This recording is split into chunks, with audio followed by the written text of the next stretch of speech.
Today's story took place on the 23rd of October 1989 in Boston, Massachusetts. It was in this city that a young couple, the Stewarts, were living as they eagerly awaited the birth of their first child. Charles, known also as Chuck, was 29 years old, and his wife Carol was 30. It seemed as though nothing could disturb their happiness. Unfortunately, that would soon change. But let's start from the beginning. Charles Chuck Stewart was born on the 18th of December 1959 in Revere, Massachusetts, a working-class town just north of Boston. He grew up in a Catholic household as one of several siblings in a large family. Chuck was known for his ambition and his desire to rise above his modest beginnings. The family lived in a blue-collar neighborhood, typical of many working-class communities in the Boston area at the time. While the Stewarts were not impoverished, they were certainly not wealthy. Charles's father was a hard-working, frugal and responsible man. His first wife had died during childbirth, leaving him a widower with 2 daughters. He later met his second wife, with whom he had 4 more sons. The family, comprising 8 members in total, was considered close-knit and happy.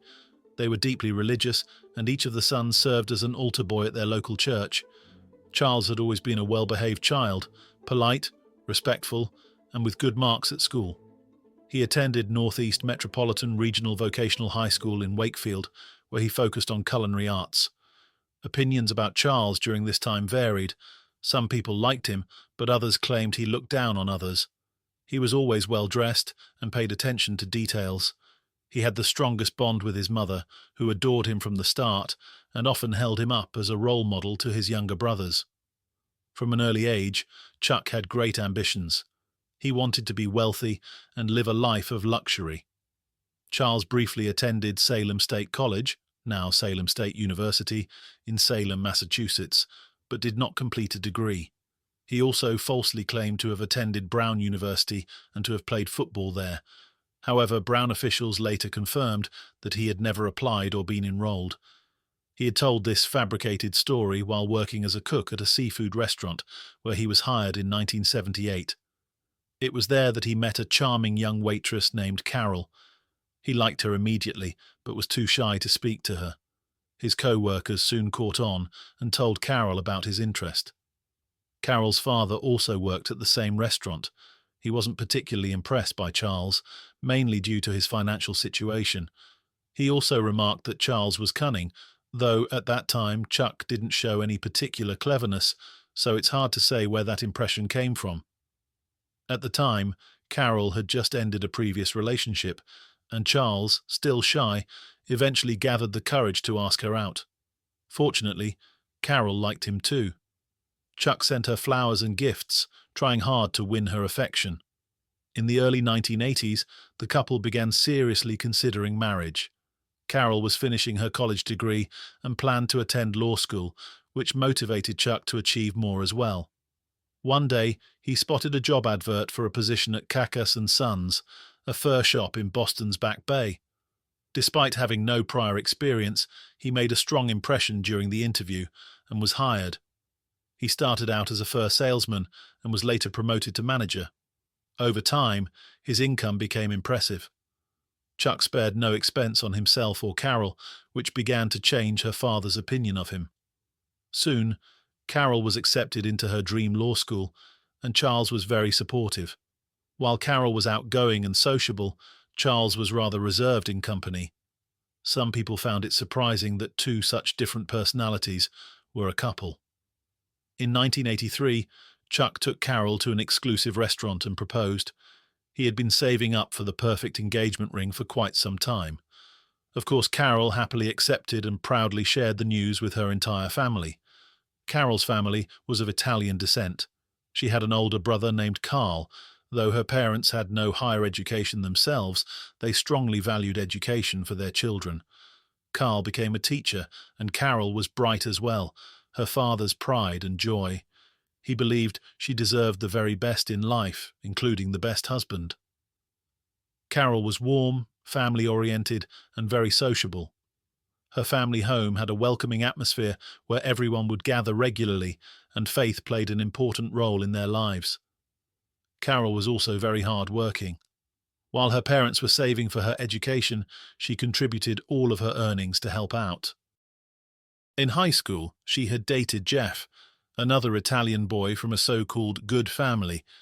Carol's father liked him very much and had hoped Jeff would be the one to marry her. But, as we know, that didn't happen. Although Carol's father still had some reservations about her new fiancé, he had no real reason to object. Charles treated his daughter well and made efforts to win over her father too. The couple planned a lavish wedding, but Carol wanted to finish her studies first. In 1985, she finally graduated. That same year, 26-year-old Chuck was promoted and began earning a very good salary. Carol also received a great job offer as a tax advisor, so their future looked bright. They bought a semi-detached house that year, living in one half and deciding to rent out the other. On the 13th of October 1985, the young couple married in a grand Italian-style wedding filled with family warmth and celebration. For their honeymoon, they travelled to the Bahamas. Chuck remained ambitious and focused on earning money. Carol was also ambitious, but she dreamt more of having a proper family and children. However, together, they agreed to wait until their financial situation was even more secure before starting a family. They both worked hard and long hours, but they never forgot to nurture their marriage. They phoned each other several times a day while at work and went on holidays together twice a year. Carol was thrilled with her husband and spoke highly of him to her colleagues. Some were surprised when they met Chuck in person, as he was rather quiet and withdrawn. Her friends also noticed that Chuck seemed slightly possessive. Carol had to phone him whenever she changed locations, and she always informed him what time she'd return from social outings and stuck to that schedule. What some interpreted as possessiveness might have simply been concern for her safety. Charles managed the household budget and, by all accounts, was under constant pressure to maximize their income. In 1987, he persuaded Carol to change jobs in favor of a higher salary. That same year, the couple sold their home and purchased a large house with a swimming pool in the suburbs. For Charles, this was a symbol of success.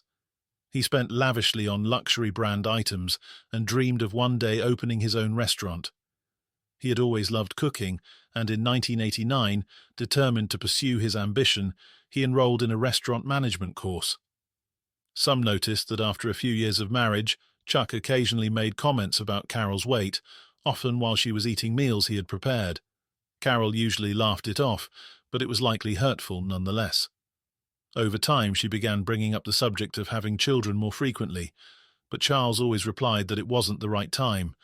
He used finances as the main excuse. Privately, he may have feared that Carol staying at home with a baby would mean a loss of income. One of his friends, who regularly joined him for drinks on Fridays, later claimed that Chuck had never wanted children at all. As the years passed, Chuck's love for his wife seemed to fade. New colleagues at his workplace weren't even aware that he was married. In the office, a young woman named Debbie joined his department in 1989. She was just 21, and Charles became infatuated with her. He reportedly told his drinking buddy that he was certain he would manage to take her out one day. According to the friend, this was said on a night when Chuck had had too much to drink. Not long after, an overjoyed Carol announced that she was expecting their first child. Her husband was far from thrilled. To him, a baby meant added expense, and little else. At first, he even tried to convince Carol to terminate the pregnancy, but she flatly refused. For her, having a child was the fulfillment of a lifelong dream. The relationship between the couple grew increasingly tense. At one point, Charles stopped speaking to his wife entirely. He was, as strange as it sounds, giving her the silent treatment because she was pregnant. As the weeks passed, his change in behavior became stark. He went out drinking with friends more often and grew closer to Debbie. The exact nature of their relationship was unclear, but co-workers would later say that they openly flirted and there may have been something more between them. Still, Debbie had a boyfriend, and Chuck was married, so whatever was going on, it was complicated. One thing was certain. Charles became increasingly captivated by his new colleague, while speaking about his wife with open disdain. By October 1989, Carol was 7 months pregnant. Chuck still wasn't happy about it, but he did begin attending antenatal classes with her and even helped purchase baby supplies. On 23 October 1989, the day had started like any other for the Stewarts. Both went to work as usual.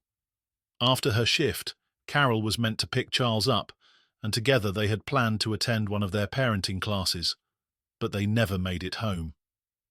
At around 11 p.m., a 911 call was made. Charles Stewart was on the line. He reported that he and his wife had been carjacked in their own vehicle. According to his account, an assailant had taken their money and jewellery before shooting both of them. He said Carol had been shot in the head, and he himself had been hit in the abdomen.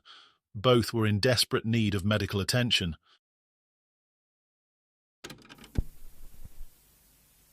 State Police Boston recorded emergency 510. My wife's been shot. I've been shot. Where is this, sir? I have no idea. I'm off.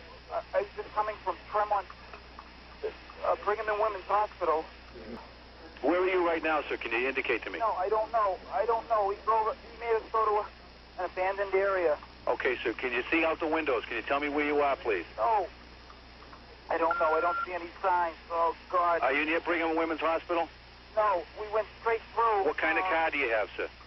Pardon me? What kind of vehicle do you have? Are you in the city of Boston, though? Yes. Can you give me any indication where you might be? Any buildings? No. Okay, has your wife been shot as well? Yes. In the head. In the head? Yeah, I ducked down. How long ago did you leave Brigham and Women's, sir, and what direction did you leave? 2 minutes, 3 minutes. Oh, man. 3 minutes from Brigham and Women's, sir. Just try to give me a cross street. If you can drive, give me any street indication and stay there. I'll get someone right to you, right away. Stop the car. He took the keys, but I have a spare set. Oh, man. Bear with me, Chuck. I'm going to get someone to you. Hang in with me now. All right. I'm at a place. Oh, I can't read it. Just try to read it, Chuck. I'm coming up to an intersection, but there's no... Toyota Cressida. What color's your car, buddy? Street sign. Blue. Blue Toyota Cressida. Yeah. Okay, Chuck, so try to give me a street sign. Intersection. Okay, Chuck. Is your wife breathing? I just feel it gurgling. There's a busy street up ahead. Oh, man. I'm turning onto a busy street. I recognize where I am now. Should I drive to the hospital? Just tell me what the street is, Chuck. I'm pulling over. Tremont Street. Tremont Street? In, Chuck. Come on with me now. Chuck, I need you to help me a little bit, and I'll get assistance to you right away. We're on the way, Chuck. Chuck. Yeah. Can you... man, I'm going to pass out. Can you open the door? Can you open the window? I'm blanking out. You can't blank out on me. I need you, man. Talk to me, Chuck. Oh. Where were you shot, Chucky? Chuck? No, he's Chuck. faded out. He's faded out. We'll get nothing from him at all. Nothing. Chuck?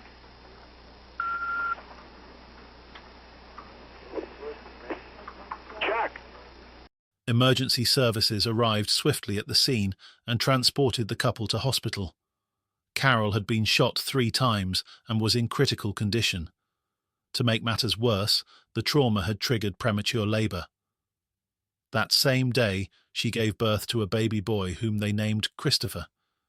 Sadly, the newborn was also in a grave condition. Carol passed away that very night. 2 weeks later, her infant son joined her. The only survivor of the attack was Charles Stewart. He too had suffered a serious abdominal wound, but after undergoing 2 surgeries, he pulled through, though he had lost both his wife and child. At the same time, police had launched a major investigation, racing to identify the perpetrator. Charles, the sole witness, described the assailant as an African-American man wearing a dark tracksuit or jogging suit with red stripes. He also recalled the man had a raspy voice. According to Stewart, the attacker had suddenly entered their car and demanded money. After receiving it, he reportedly snatched Carol's engagement ring and handbag before ordering Charles to hand over his wallet. When Charles admitted he didn't have it on him, the man grew agitated and opened fire. The neighbourhood where the couple had been that evening was not known for its safety. While robberies had occurred there before, Nothing of this magnitude had ever taken place. With a clear description of the suspect and the crime scene, police began searching for a man who matched Stewart's account. One of the individuals who fit that profile was 39-year-old Willie Bennett, a man with a criminal record who was known to the police. On 28 December 1989, Charles Stewart took part in a police lineup where he identified Willie Bennett as the man who had allegedly shot him and murdered Carol.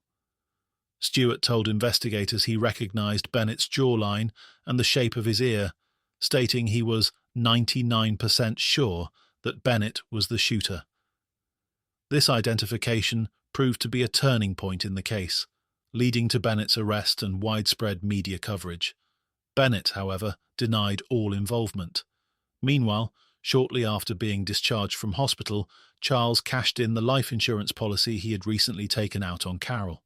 In total, he received nearly $200,000, and it was rumoured that a further $400,000 was yet to be paid out, although this second policy was never found.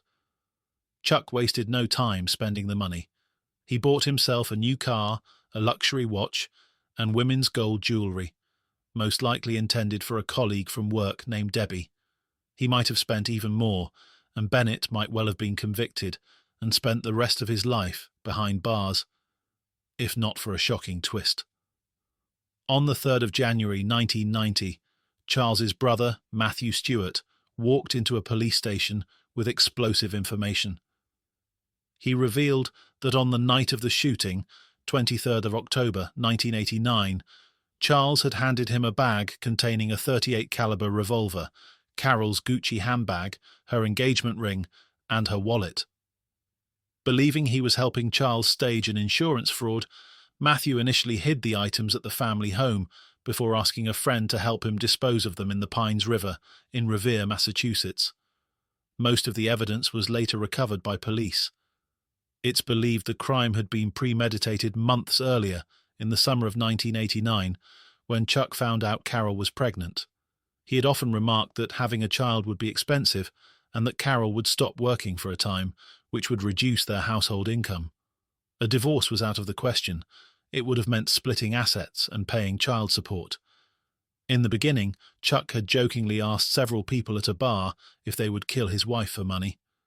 When no one agreed, he decided to carry it out himself, but he still needed someone to get rid of the murder weapon, jewellery, and handbag in order to support his false story. Matthew agreed to help as he was struggling financially. However, he hadn't expected that an innocent man would be arrested and blamed for the crime. Overcome with guilt, he eventually decided to come clean. Matthew informed his brother of his decision, and just a few hours later, Chuck's car was found abandoned at Tobin Bridge.